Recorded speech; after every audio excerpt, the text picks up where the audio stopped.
Right, well, we're at 11:10, so it's time to resume. As I indicated earlier, I'd like to move the conversation on to, I think we can deal with 5.3 and 5.4 together. And those two questions relate to the windfall allowance as it was then, which had been increased from 169 to 196. I read the technical paper that was put in yesterday on the windfall update, and I think it's now 199. So I'll just rephrase the question in that way, but the principle remains of the question I'm asking. So, or we're asking. Sorry. I'll come to the council first.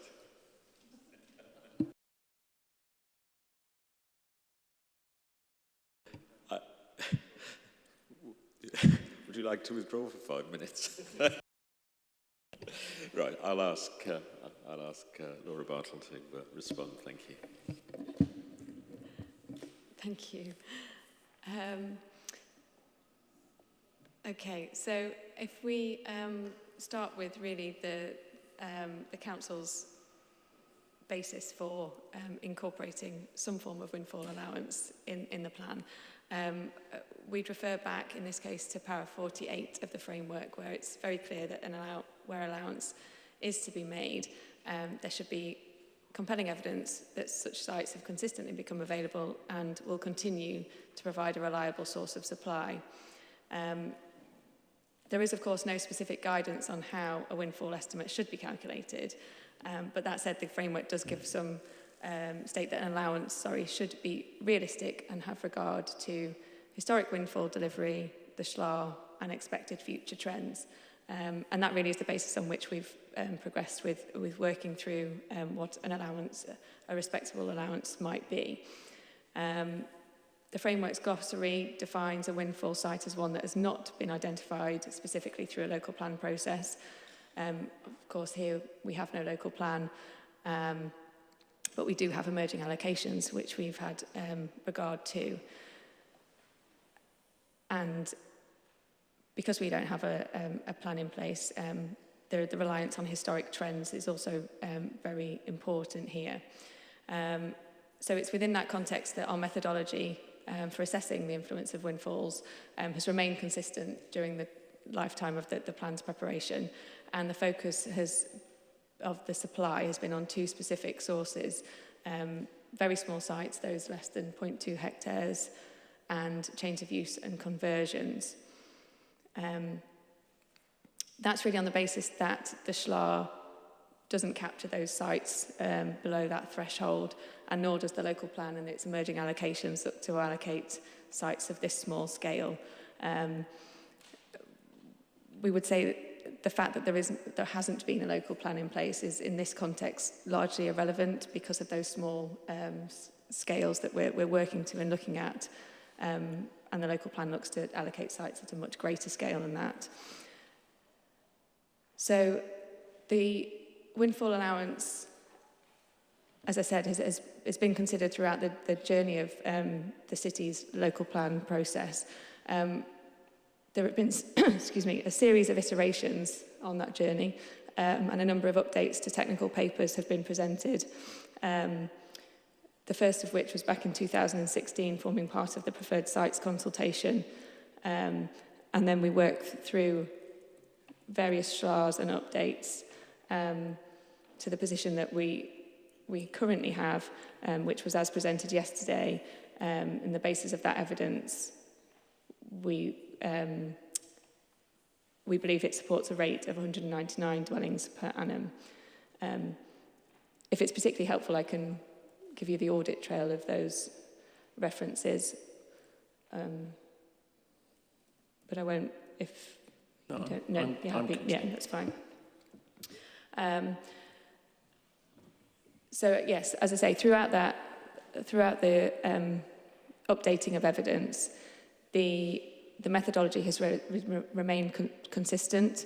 We've consistently looked at a 10-year cycle of trends with the latest version, which was published yesterday, up to 2021. So the 10 years leading up and including 22, sorry. And that gives us an average trend-based figure of 199 dwellings per annum, which is up marginally from where we were previously.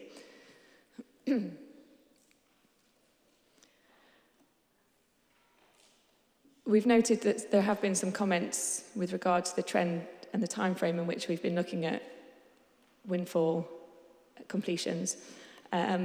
We would simply say that by observing that trend, it is by its nature and in some ways by intent going to give rise to peaks and troughs, and there will be outliers within that. And added to that, windfalls are by their very nature unpredictable. So whilst you can see from the paper presented that there hasn't been a consistent rate of delivery at the 199 dwellings per annum, what the evidence does point to is a very strong position where windfalls have remained a consistent part of the council's supply over the previous 10 and more years.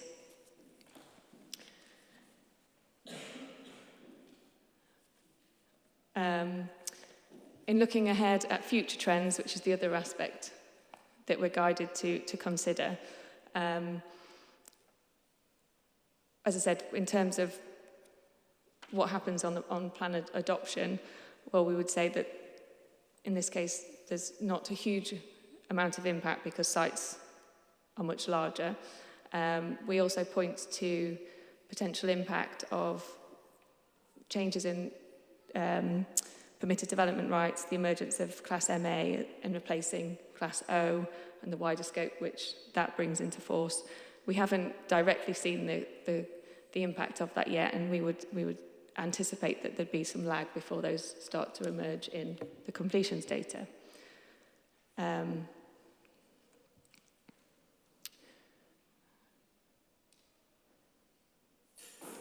The presence of the green belt and the adoption of the plan is a point that has been raised in several of the responding comments.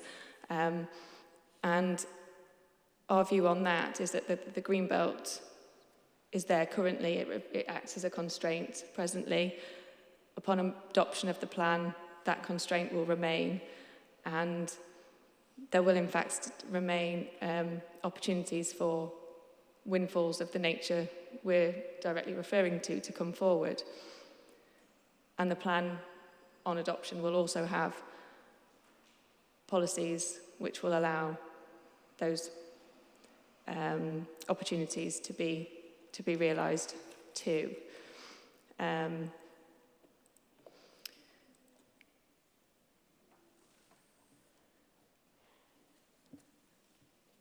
So I think, in summary, that we would say that the evidence points to a strong basis upon which to include a windfall allowance. It's on the whole, relatively conservative on the basis of the threshold upon which we're looking at, and in terms of its application in the supply calculations. We're withholding its inclusion until year 4 and year 5 onwards to avoid any double counting.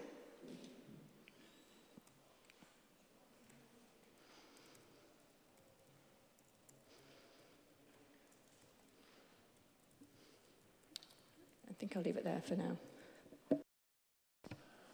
That's a helpful introduction to this, thank you. Who would like to start us off on this? Go ahead.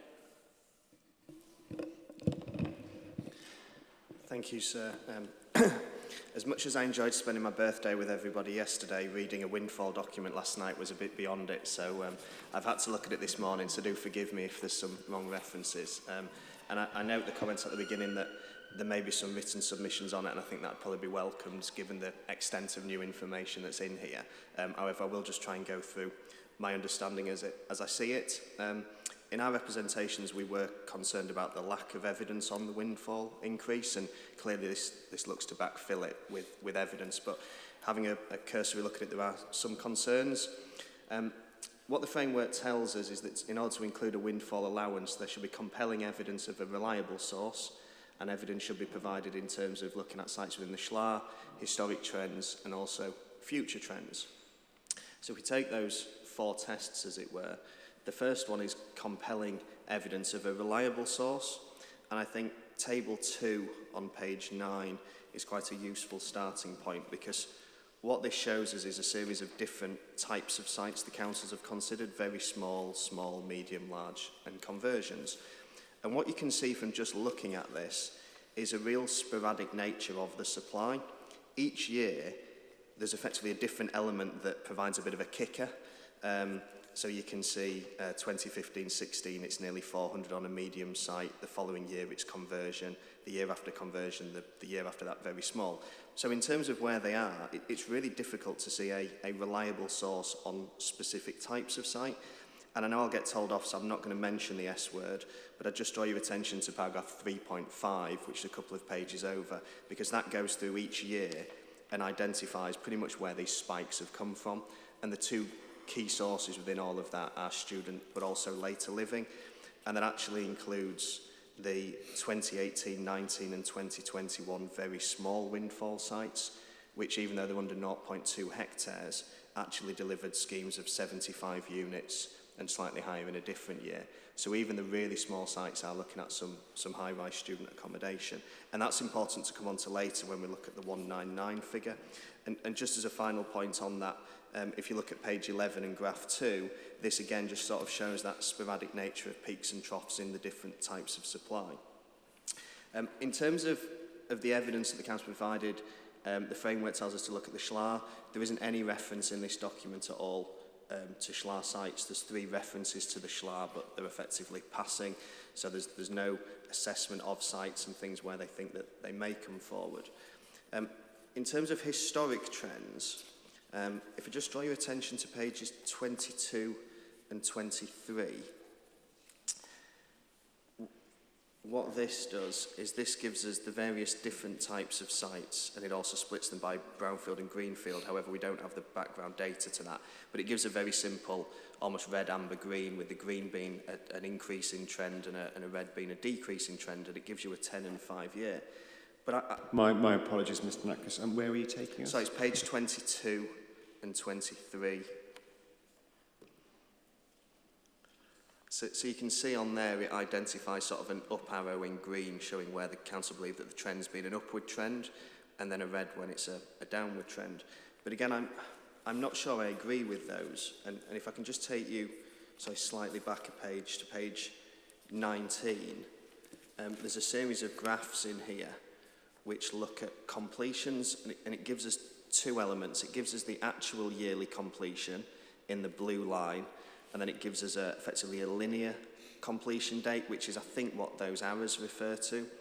So the linear figure provides it. And what you can see from graph 5 is sort of a steady linear increase in windfall, but again, a very up and down between different individual years. And you can see actually from there, over the last 5 years, from 2018-19, it's clearly been dropping, apart from just that one big spike of 500, which effectively gives it a jump. And if you just turn over the page, again, I'll just canter through these very quickly. Graph 6 shows the very small windfall completions. I think we'd all agree that that black line follows an upward trajectory. The blue line indicates it. Equally with graph 7, it's almost perfectly up and down, so I think a flat average line on that is representative of it. But if you then turn over the page, and again, this is very important for when we get to the 199, we'll look at the net conversions and change of use windfall completions. And graph 8 is indicated in the tables I've just mentioned as an upward trend.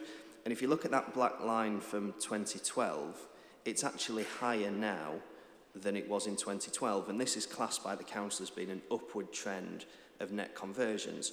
But if you look at that plan, I don't think any of us can deny that from 2017, it's actually in free fall.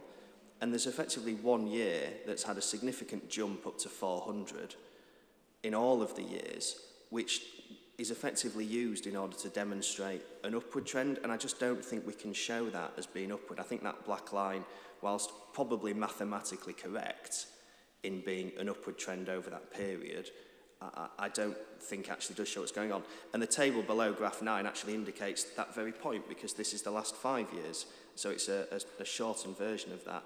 And again, you can see it absolutely plummets in terms of where from net conversions and change of use. And why this is really important is because at the moment, in the whole windfall supply, which I think is in table 3, 50% of the historic delivery has been from from conversions and change of use. So given 50% of the historic 10-year supply comes from that, and over the 5 years we can see how much it drops, it is concerning. So in terms of going forwards, and the increase the council have mentioned now of an extra 3 units, the reason for that is on page 26, and it's paragraph 4.28. My apologies, can you just bear with me a moment? Yeah, certainly.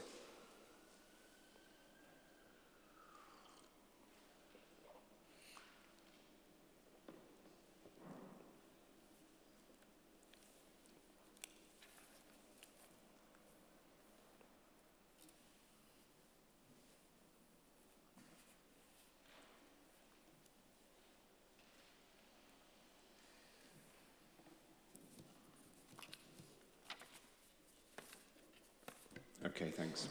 Great. So what paragraph 4.28 tells us is that from within years 4 and 5 and for the remainder of the plan, what the council are using is a historic mean average on completions of the sites below 0.2, so they're the ones described as very small, and the conversion of existing sites and change of uses. And the following page has table 8, which shows us this. So the average windfall completions on very small sites is 50. The average windfall completions of change of use and conversions is 149, and that gets us to the 199. However, as I've touched on earlier, when you look at that, the very small sites is heavily inflated because there were 2 years in the 10 where it had over 100 units because of the 2 student schemes that were included. And I think this is on a median. I can't quite remember my maths, whether it's a mode or a median or whichever one it is. But if you do the range where you effectively just look at the middle ones, on very small sites, it's only 11 rather than taking it. And what that does is take out those fluctuations of the years where you have none and the years where you have an awful lot of them. So I think in terms of the very small, even at 50, it's probably a little bit ambitious. But then even in terms of the windfall completions of the change of use, as I've just shown you on graphs 8 and 9, it's clearly not an upward trend, and particularly in the last 5 years, it's really coming down. So if we look at those tests that the framework sets us, bearing in mind the test of soundness is to comply with national policy, we need compelling evidence, we need reliability, we should have some SCHLAR sites that show us it, and it should be backed up by both the historic and the future trends. And I think what this document shows us is a very sporadic nature of supply that jumps about from one category to another. The 2 that the council have focused on actually historically did pretty well, but then have started to fall off dramatically in the last 5 years. And in terms of future trends, I can't see any reason why that would suddenly upsurge again, and why both of those would start to do it. Ultimately, the change of use is a finite source. It benefited very highly from the permitted development rights changes. You would think an awful lot of those have come forward. Admittedly, new sites will be, but I think it's very difficult to rely on that as a reliable source. So on that basis, I think the 199 is an inflated figure, and we should be very careful with it. And whilst the council sort of talked about the inclusion of windfall, it's 1,500 homes. We know how delicately balanced this plan is, and I just think we have to get it right if we're going to include a figure in there and make sure that it is supported. Thank you, Mr. Nackers. I'll come... Oh, hang on. Mr. Lane? Thank you, sir. Just to finish off the paragraph Mr. Nackers referred to, and everything Mr. Nackers mentioned then, I agree with. He stole all my thunder on those points, but he referred to paragraph 48 of the MPPF to start off with, and it refers to any allowance should be realistic, having regard to reliable sources of supply, etc., etc., etc. To end that paragraph, it says and these should not include residential gardens. Now, having read the council's paper this morning, I couldn't see anything, and it was a morning rush to read it, but I couldn't see anywhere where the council had made an analysis of those very small windfall sites and small sites which were residential gardens. And I was just wondering whether they had been discounted from the figures quoted.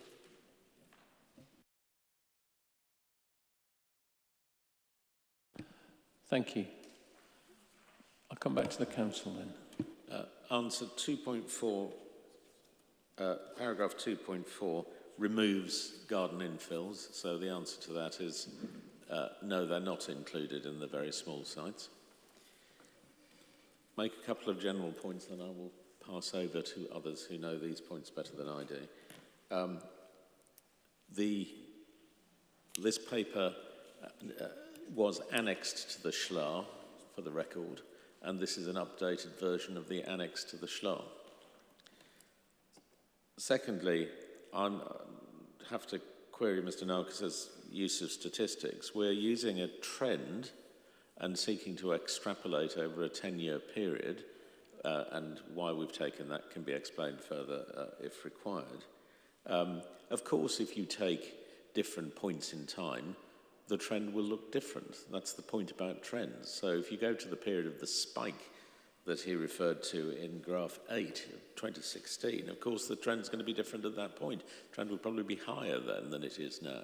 But we're looking at trends, and the paper does a risk analysis in respect of the various categories and takes the conservative approach of eliminating all but 2 of the categories of windfalls for a conservative figure. If you look at the risk analysis in Annex 1, pages 31 to 33, you'll see that the small sites and medium sites and others have been stripped out, both in terms of brownfield and greenfield sites. So we've sought to take a trend-based approach which seeks to use a more realistic 10-year period, so you're not just taking a recent snapshot. That helps iron out the various changes that are referred to, that some year you get a lot of very small, some year you get a lot of conversions. That is the nature of trends. You're looking at the trend because it helps iron out the fluctuations in different categories. The other point I'll just make before I hand over, of course, whatever the position historically, windfalls will in the future only form a modest component of supply, and you can see that from the latest trajectory. So they will cease to be a key element, but we don't accept the finite contribution point for conversions, not least because the new use class, which, as we said, will take some time to feed into the system, of course, is broader in scope than the old Class O. I'll hand over now to Ms. Barton.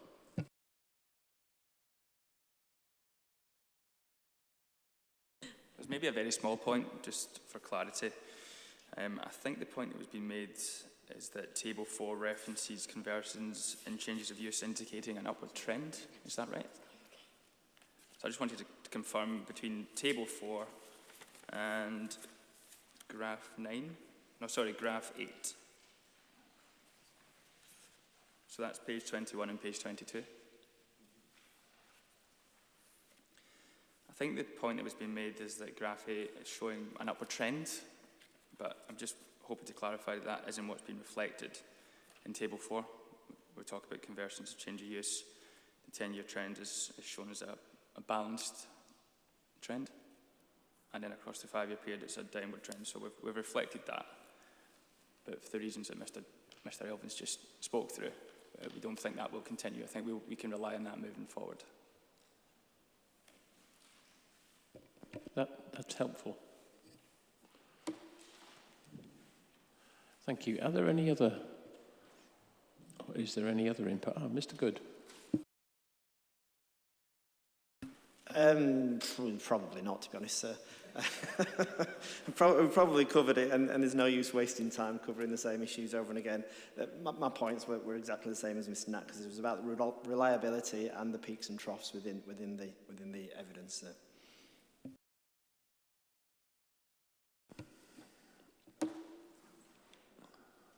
Sorry, Mr. Gartland, go on. Thank you. So just a short one that's mentioned in our representations to the submission plan, actually, relating to the timing of the recent trend in the context of the market. I know we're in a constrained city with a green belt, etc.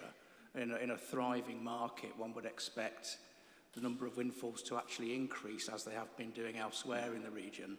And this has shown a marked decrease in the last 4 or 5 years, which is somewhat surprising if there was a healthy ongoing supply and it wasn't in a longer term declining trend.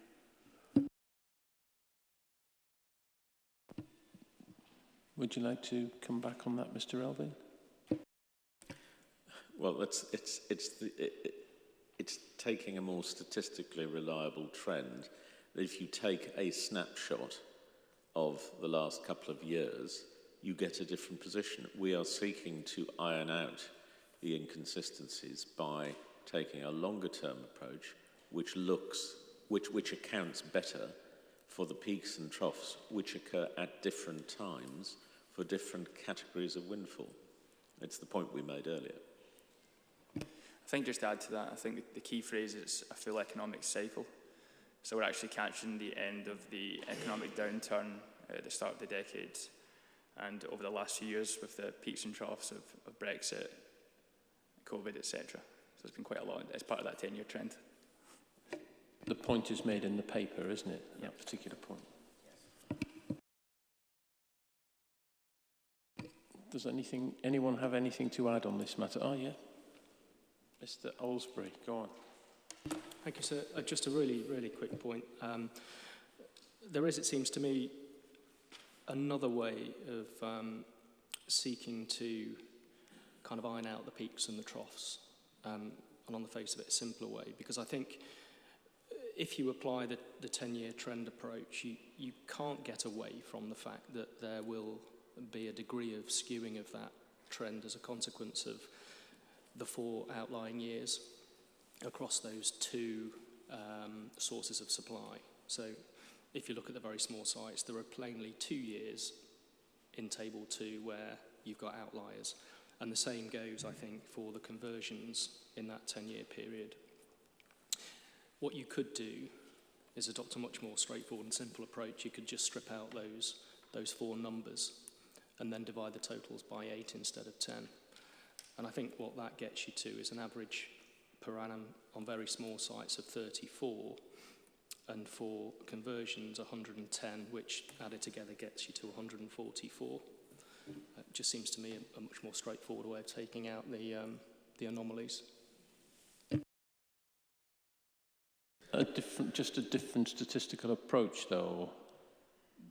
Yes, but one that takes out completely those severe peaks that has been pointed out by a colleague were down to quirks in the market at the time or particular schemes that were delivered on particular sites.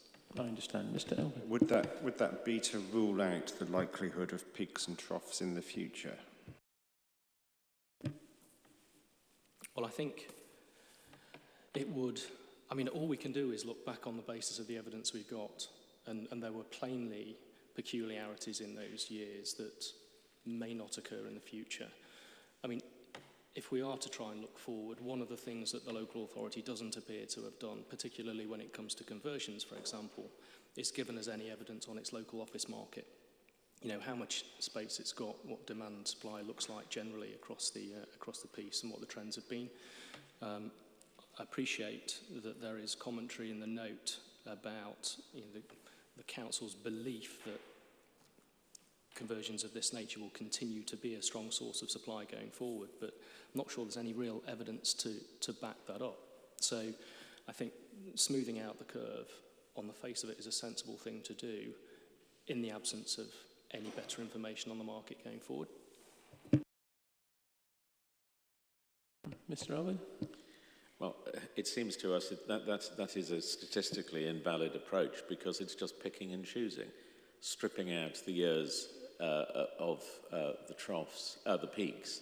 Well, why not strip out the troughs as well? The point of a trend is to account for the fact that circumstances change over time, as the graphs show. And Mr. Olsbury's approach assumes that there'll be no peaks and troughs in the coming plan period, which seems highly unlikely. The whole point of a statistical trend is to try and account for the fact that there are differences from year to year and that they will continue throughout the plan period.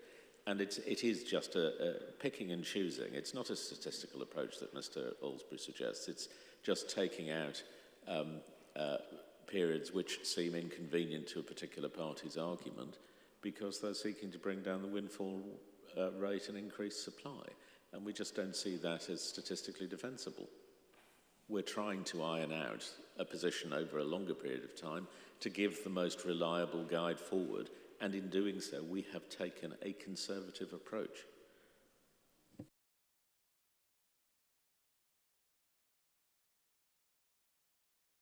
Thank you, Mr. Alvin. Ms. Harding. Sorry, I just wanted to respond to that point and just say taking out the outliers is not an unusual response. It's why we take London out of things like the housing figures, because it is a recognised outlier. It's a perfectly valid statistical approach.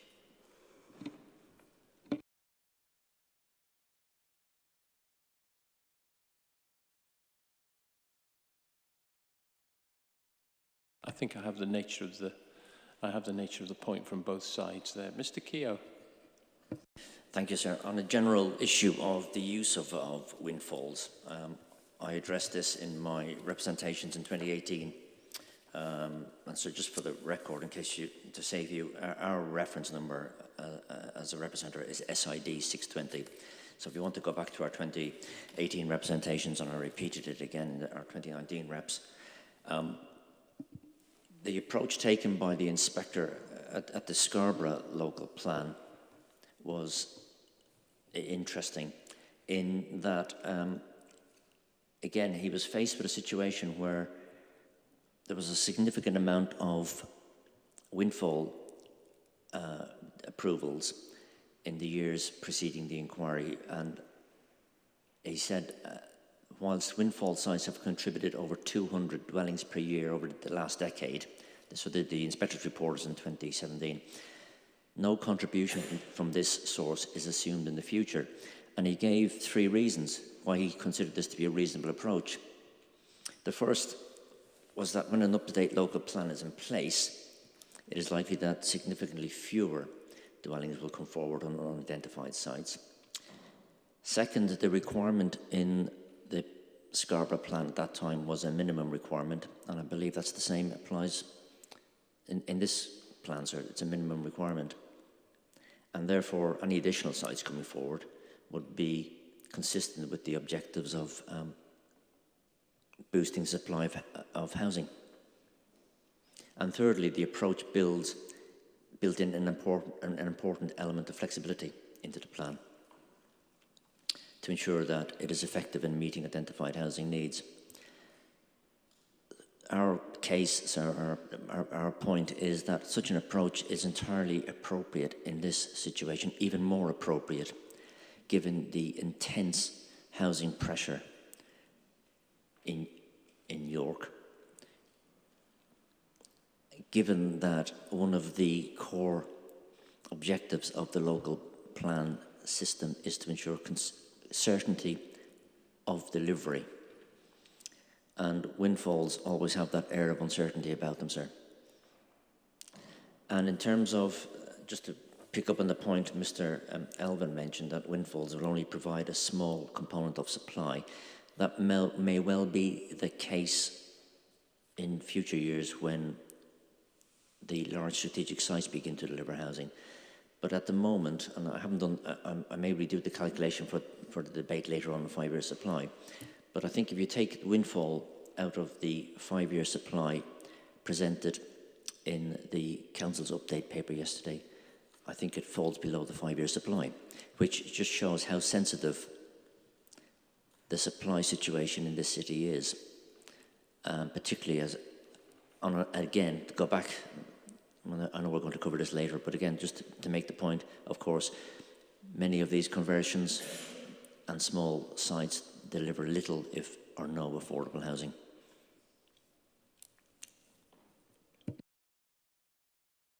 Thank you, Mr. Keogh. I always smile when I hear a point made about an inspector's approach being interesting. Yeah, always. Yeah. It's like ministers' decisions being courageous. Yes. It's a bit yes, Minister, isn't it? Yeah, quite. But thank you. That's helpful, Mr. Elvin. Was there? And if I can address Mr. Keogh's courageous submission, of course, the windfalls are stripped out of the first 3 and a bit years of the plan, and they only start to come in at years 4 and 5.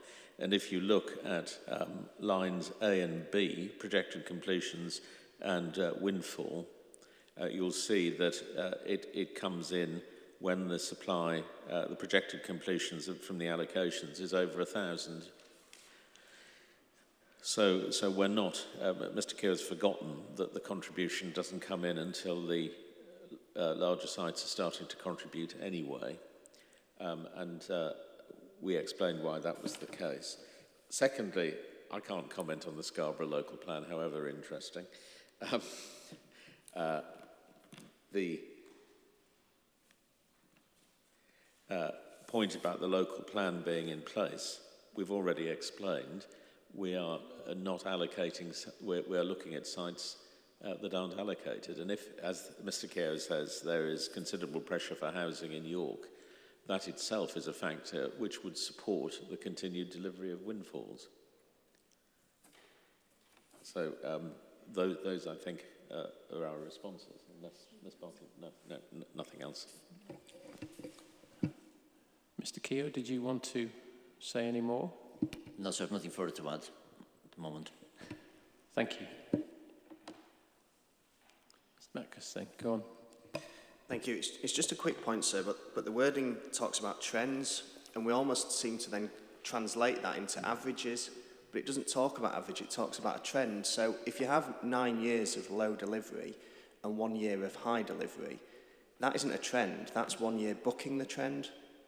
So if there was 50 years worth of evidence here, and it showed that every decade there were 9 low years and 1 high year, that would be a trend, that every year there is 1 year that delivers, but we don't have that. So the actual trend, which is the test in the framework, is of low delivery and 1 high year.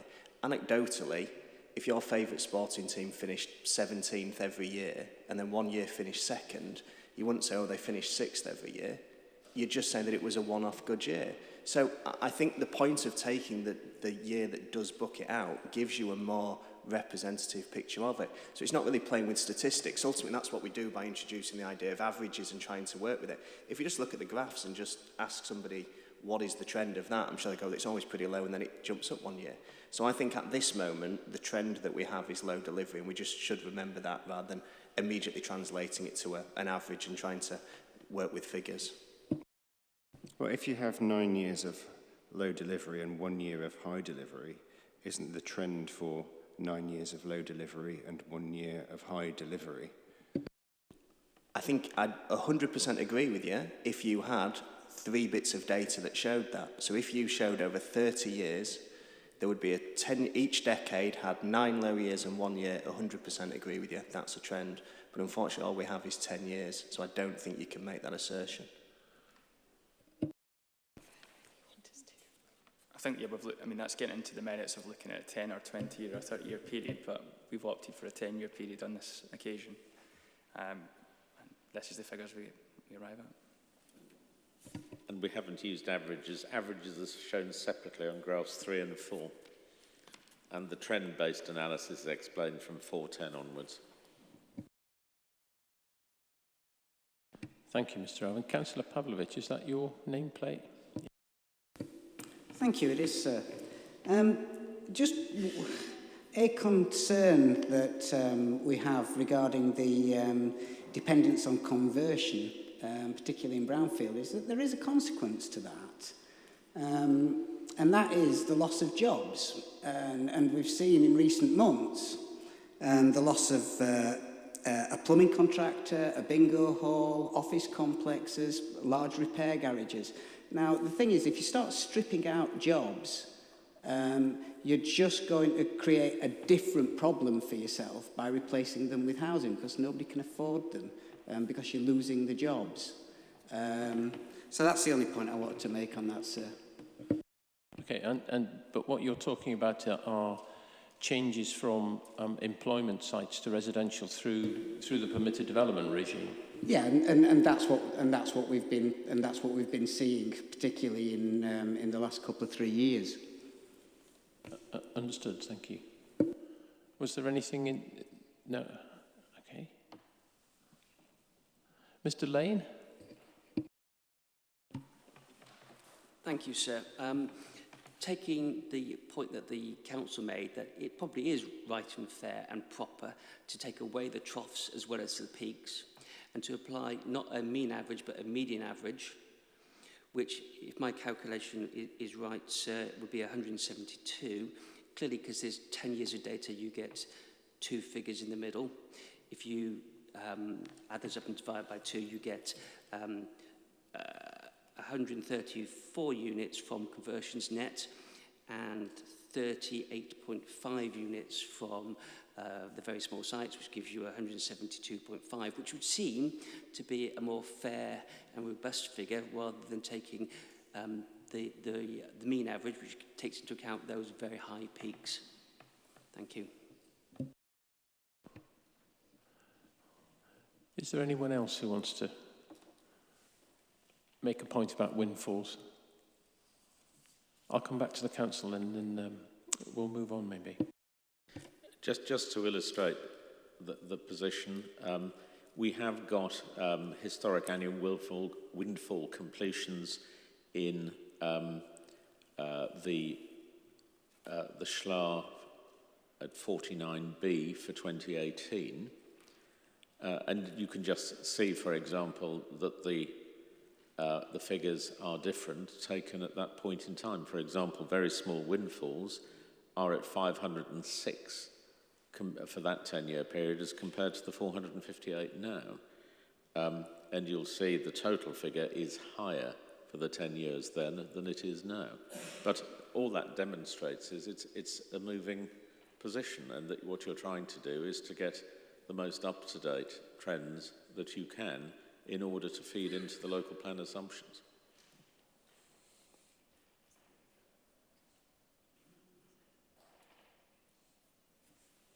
Thanks.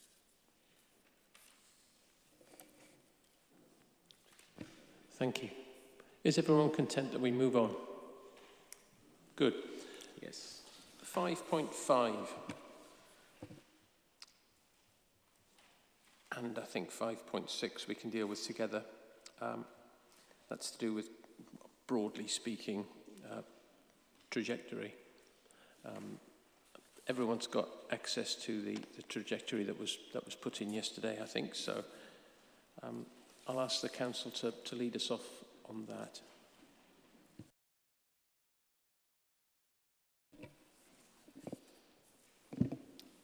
Yes, thank you. So perhaps is it helpful just to explain in broad terms to begin with the basis of the update, and then talk about the questions sort of... I'm happy with that. Yes, excellent. Okay. Yes, so the trajectory as presented yesterday updates the one presented previously, which I think was referenced CYC 56. And what we've sought to do in this case is update with evidence of movement on sites where planning permissions have either come forward or are emerging, which has included some revision to some of the site totals and figures, capacity figures that were initially referenced in the previous version. We have also looked at the points at which sites will begin to deliver. In lots of cases, this has seen a 1 year kind of pushback on those expectations, simply as a result of the delay to the plan process.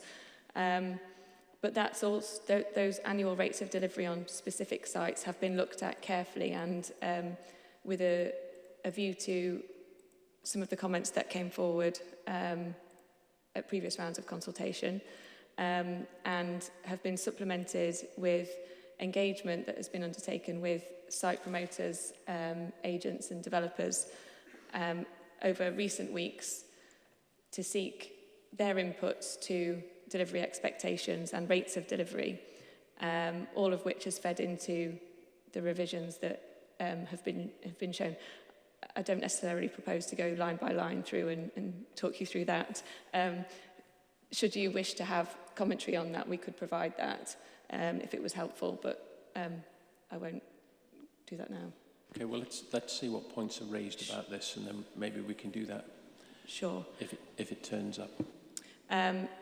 So that, in broad terms, is the basis of the update. I will leave for now the sections at the bottom which relate to the 5-year supply calculations and the rolling calculations. So that really is the basis on which the update is provided. So if I can just touch on elements of the first question, which asks us to think about whether or not these rates that we are now proposing are realistic and achievable. We refer in our hearing statement to a couple of two examples of recent build-out rates, and this intends to supplement evidence that was put forward as part of the 2018 SHLA, I think it's Annex 5, SD049B. And I think the point I'd like to stress here is that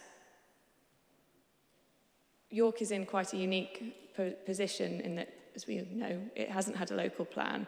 And so the reliance on evidence of comparable sites to which we can look at to determine historic rates of delivery is rather difficult in this case, because having had no local plan, we've had no strategic allocations, and therefore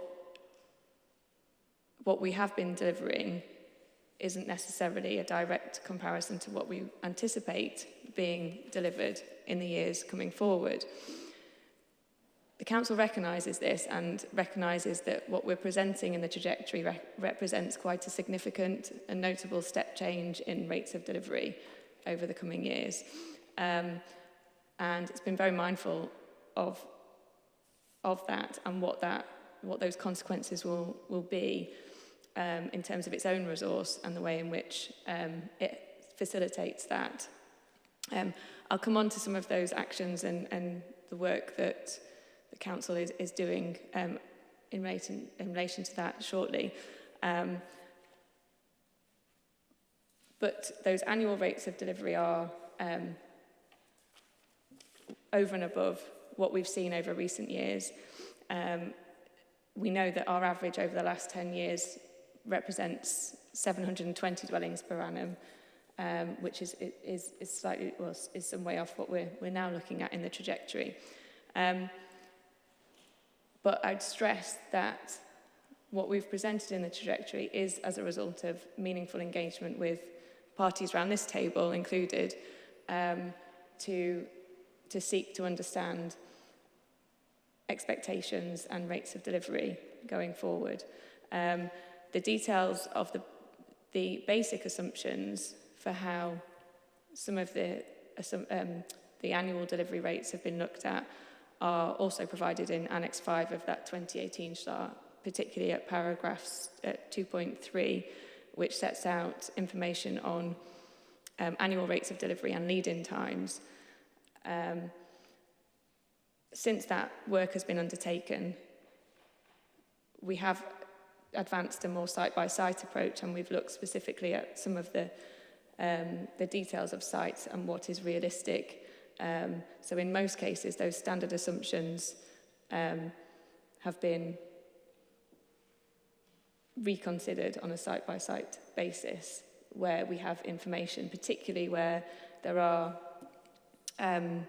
applications that are pending, and on many of these sites there are applications that are pending. So, for example, the standard 35 dwellings per annum may have been supplemented by information that's come forward as a result of engagement following a planning permission, which is standard practice for the council. I'm sure we'll come on to further questions in response to that shortly, but if I can touch on some of the approaches that I referred to that the council is seeking to take to help facilitate what it recognises as a step change in delivery. And it very much looks forward to the local plan unlocking many of these sites and bringing forward a scale of growth which hasn't been seen for a number of years. Clearly, it requires the council to respond to that, most notably and directly through its application, the process of planning applications, and work is underway to make sure that processes and the structure is in place to deal with these applications as they come forward. That said, many of these sites already have pending applications, and as we know very well, the council has a long history of being tied up in appeals, which we would hope wouldn't be the case going forward, and so some of that resource would be redirected to dealing directly with planning applications as they come forward. There are various other things going on in the background to make sure that the sites, as they come forward, are looked at holistically. So teams have been set up to consider the way in which we work collaboratively across the council with our other departments and collaboratively with developers and agents across the city. There's established developers forums which provide a useful line of communication between two sides. And then, of course, the council itself has its own housing delivery programme, and there are 8 council sites currently which are being progressed over the next 5 years and form part and parcel of this trajectory, and where it's looking to bring forward a minimum of 40% affordable housing on these sites. And we would anticipate that further sites would come forward through that process throughout the plan period. So the council is positioning itself to respond to these rates of delivery, and we would say that the rates of delivery are realistic and have been generated through engagement with the sector. I think, as I understand it, you were saying that there was a bit of a move away from the assumptions made about lead-in times and delivery rates that are in the SHLA, and you're taking a bit now a more sort of bespoke approach. I was just wondering, is that set out anywhere? It's not specifically on the basis that it is a fairly site-by-site based approach, and we've done that through dialogue and survey work with individual agents. At the time that original SHLA was prepared, some of these sites didn't have planning applications on them. What have you now? They do. So things have changed. We can, if it would be helpful, provide commentary on a site-by-site basis to demonstrate where those rates have come from, if that would be of use. I mean, we'd made the general point in the paper, and we anticipated if there were specific issues, we'd deal with those in phase 3 if there were concerns about individual sites. Yeah, I think what it would be helpful for us to know, just so that we don't get it wrong in our report, is what approach has been taken to which site on an individual basis, seeing as that's the way that you've gone about it. So maybe you can, I think, dealing with that in the site-by-site sessions later on would be very helpful. Okay.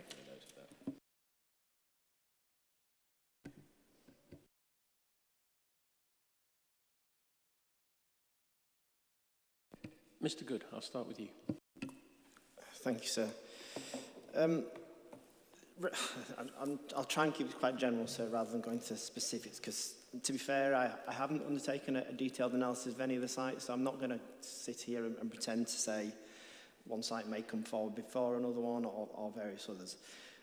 My main point is, looking at the trajectory which we received yesterday evening and again this morning, there are some relatively high delivery rates among some of those sites, and some relatively relatively limited lead-in time. So any stalling of that will have a significant impact upon the trajectory going forward and potentially over the overall delivery in the planned period.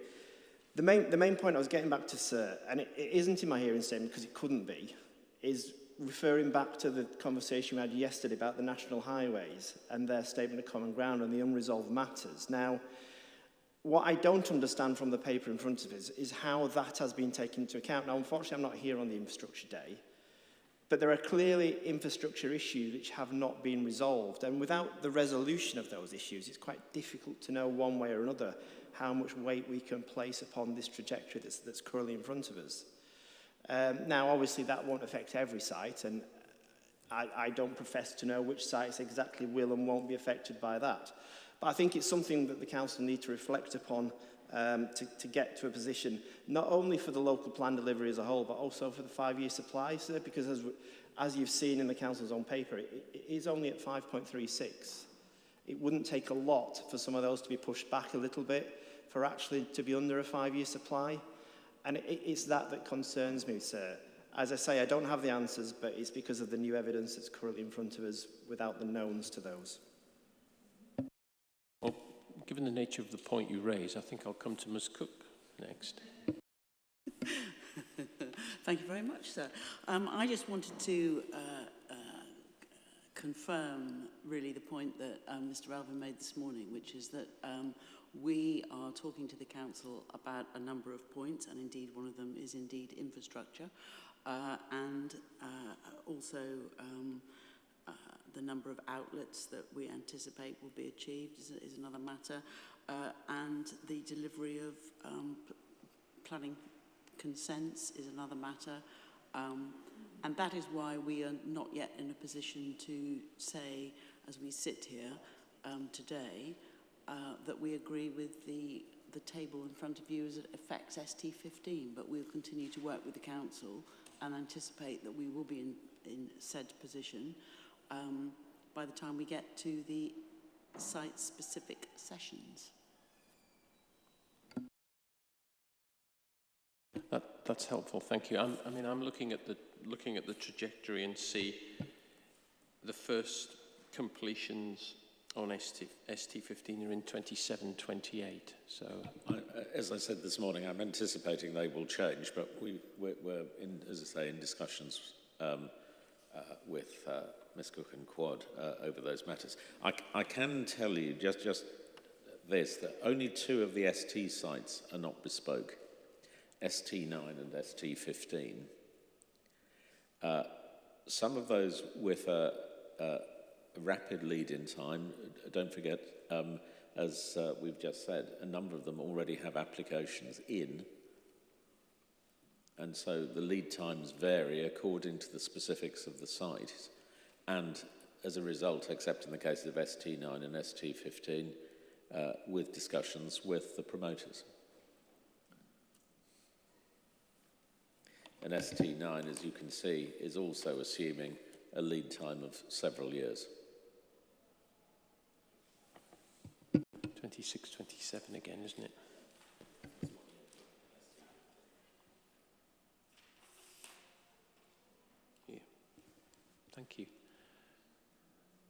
Mr Olsbury then, I'll come to you. Thank you, sir. I think I probably ought to start by picking up on the exchange that Mr Barclay and Mrs Bartle had a few moments ago about the current absence of any site-specific information or sufficient site-specific information to enable us to really understand whether sites in the trajectory are deliverable, first and foremost, and then secondly, whether the lead-in times and then ultimately the delivery rates that have been assumed are robust. I'm not sure we can have a sensible debate about the reliability of this trajectory without that information, and we certainly cannot discuss the 5-year land supply calculation without getting into site specifics. Now, I wasn't intending, I don't think my client was intending for me to participate in every site-specific session to hear what's said about lead-in times, delivery rates, etc. I think the expectation was that we'd be dealing with that today. Now, if that's not going to be possible, then maybe what we need to do in response to the Council's latest land supply document and the revised trajectory is provide you with some form of written submission that sets out where we're at. And we can do that fairly soon, and then we could amend it as and when the site-specific information comes out. I don't mind, but I'm obviously in your hands. But what I would say is that we have undertaken a detailed analysis of the trajectory, and we have gone as far as we can with the information that's in the public domain in order to try and work out whether the sites that appear in the trajectory in the next 5 years, i.e. starting 1st of April this year through the next 5-year cycle, are deliverable in accordance with the definition in the NPPF. And then, broadly speaking, whether or not the Council's including appropriate sites that are developable for the years beyond that. We've also had a look at delivery rates, and I have to say, in the main, we don't have an issue. There are a couple of sites that stand out as possibly presenting some challenges. I think they are ST14 and ST15, so will come as no surprise. But the numbers there are significantly higher than I think have ever been achieved in York, apart from where you've got high-density apartment schemes that are delivering large numbers of units in kind of one hit. So we would expect those numbers to be interrogated properly, and picking up on the points that Mrs. Cook has made, looking at numbers of outlets, absorption rates in the market, and those sorts of things.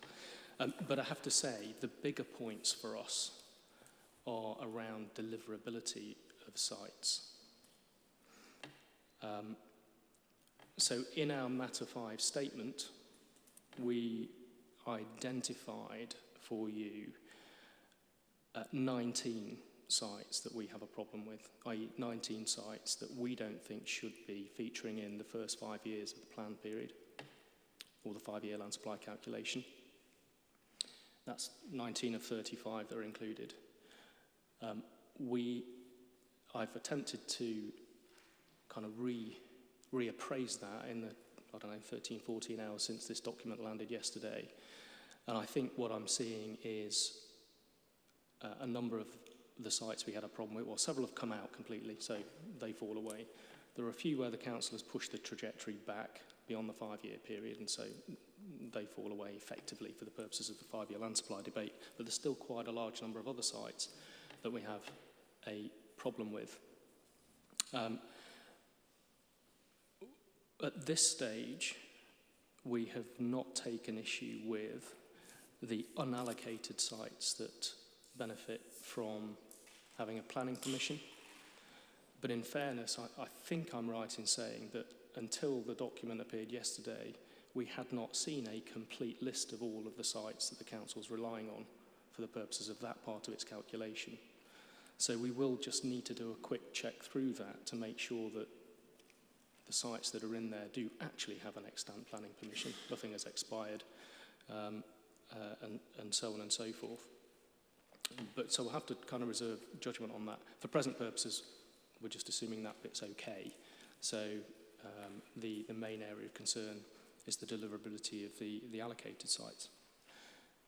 So the question, I think, is whether I take that away, put a note together, submit, or whether you want me to highlight which sites they are and tell you why we've got a problem with them. Just conscious that that might take me a few minutes. I'm happy for you to outline which ones you're concerned about. Let's see if we can deal with them here and now. Okay.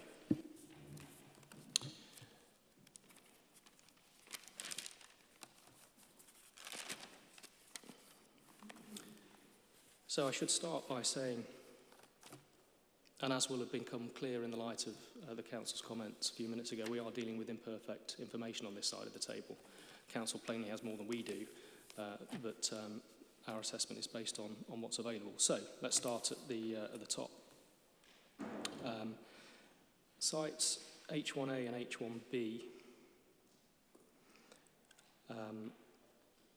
we have taken out of the 5-year supply the 392 units that form effectively a future phase of the gasworks site, because as we understand it, those 392 sit on a gas holder, or the side of a gas holder. No scheme in the planning system for those units currently, and so no obvious route to the delivery of those. So we would suggest that they ought to be pushed back at least to 27, 28, and possibly beyond. H3. Can before we go through this, how many is on Mr. Olsbury's list? Because if it's going to be a long list, I'd much rather see it in writing. It's not something he's produced in his hearing statement in relation to the trajectory that was provided before today, which was provided in March. And he seems to be doing an exercise now, which is not what he contemplated in his hearing statement. And we've not changed the structure of what we're doing, and you've not changed the questions. So Mr. Olsbury is going off on a detailed analysis, which must always have been clear to DIO when they put in their hearing statement. And is fully detailed in the hearing statement. So we summarise our position at paragraph 1.16 of our Matter 5 statement, and we include not only a version of the Council's trajectory, but our own version of the trajectory, which includes a commentary in the far right-hand side against each site, and we highlight against those sites that we have an issue in respect of deliverability, why we have an issue. So it's in our submissions, it's there. All I'm proposing to do now is take you through effectively a slightly updated version of it in the light of the information that the Council provided at 4:20 yesterday. But this is not new. This has been our position since our submissions were made. I make the point that if it's going to be a long list, I think I'd rather see the list with the figures in it, rather than taking it down longhand. And as I said a few minutes ago, I'm in your hands, sirs. I'm happy to do either. I think I've counted 15 sites now, rather than the 19. If it's as many as 15, then well, maybe we'll do it in writing.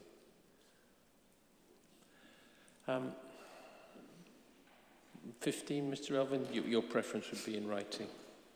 That's a lot, isn't it? Yeah. I'm content with that then. Okay. If you make a, we'll. It's just a question of how we deal with it within what we have. If you put the document in, how long is that likely to take? Can I have a ponder on that? I mean, it ultimately depends on how much time I've got over the course of the next few days. I just need to check really my diary, I think. But there's we've got to think about the stages beyond me putting it in, I suspect. I'll provide it, the Council can ponder. The question then is, when will the Council issue either a rebuttal or the evidence that demonstrates that I've got it wrong. And I think it's important to note in that sense that when the council provides the site-specific information, we are going to need more than just a developer or a promoter saying, we'll deliver 60 per annum from year whatever. There needs to be a proper explanation of that lead-in period. The stages they're going to work through and how much time they're allocating to each stage, because otherwise it's just a he said, she said exercise. There needs to be more than that, because this is really important stuff. But if it's okay with you, I will just give some thought over lunch to how quickly I can get it in. I'll let you know, and then we can go from there.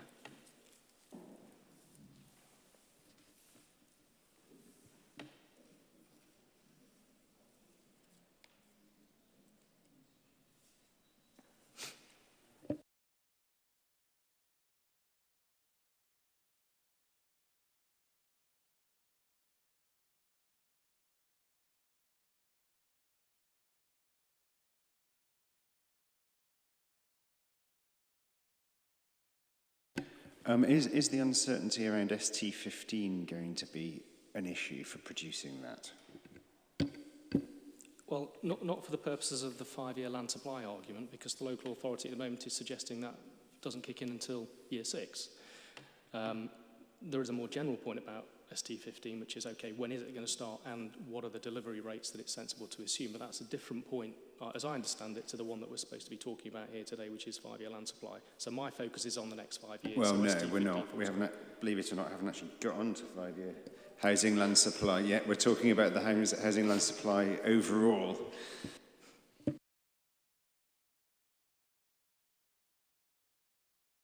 It might not feel that way.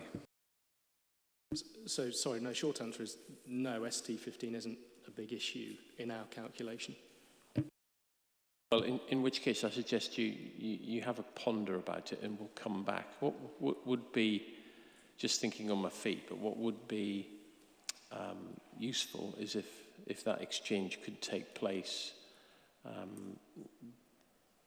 before we get too far along the line with submissions for the phase 3 hearings. So, agreed, which you're expecting to be when? July. Oh yeah, I mean, literally, I would have thought I could pull something together that the council can review within a matter of days rather than weeks, and then obviously it's over to the local authority to consider their position in the light of that. Well, I'm reassured by that. That's helpful. Well, I'm assuming so, because otherwise we were going to read them out just now. So I assume he's got his notes in front of him. So that's just a question of turning them into a written form, presumably. Correct. Yeah. Just taking account of other diary commitments beyond today is all I'm conscious of. Okay. Well, let's just park that exchange then, and we'll deal with that. We'll deal with that in writing. Okay. But thank you. Mr. Johnson.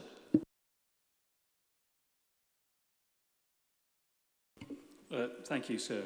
I'm almost beginning to forget where I was going to come out on this particular point. I just wonder if we could just look at the categories very briefly.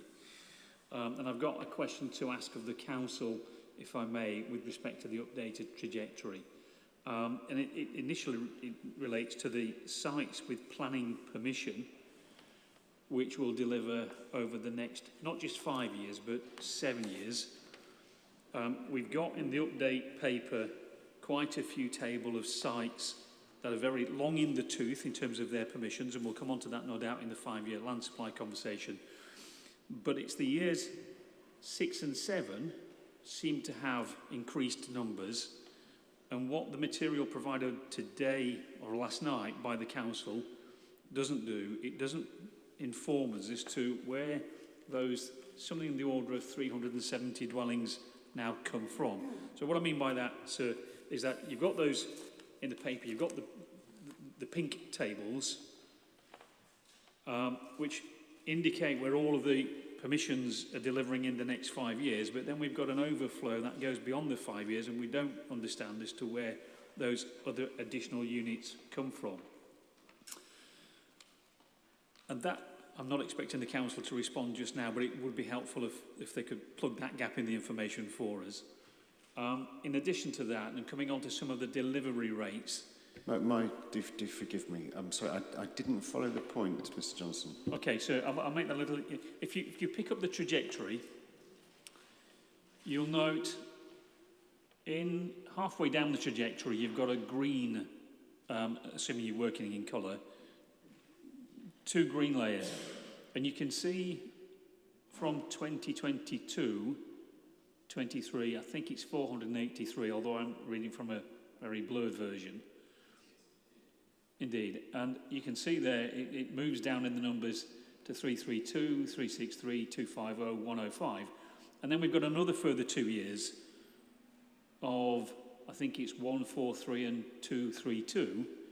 Those figures are different to what were in the previous trajectory. And we don't know which sites they relate to because the tables that have been provided to run alongside all of this only take us to the next 5 years. So we've in effect, we've got 370 floating dwellings that I don't know which sites they actually relate to.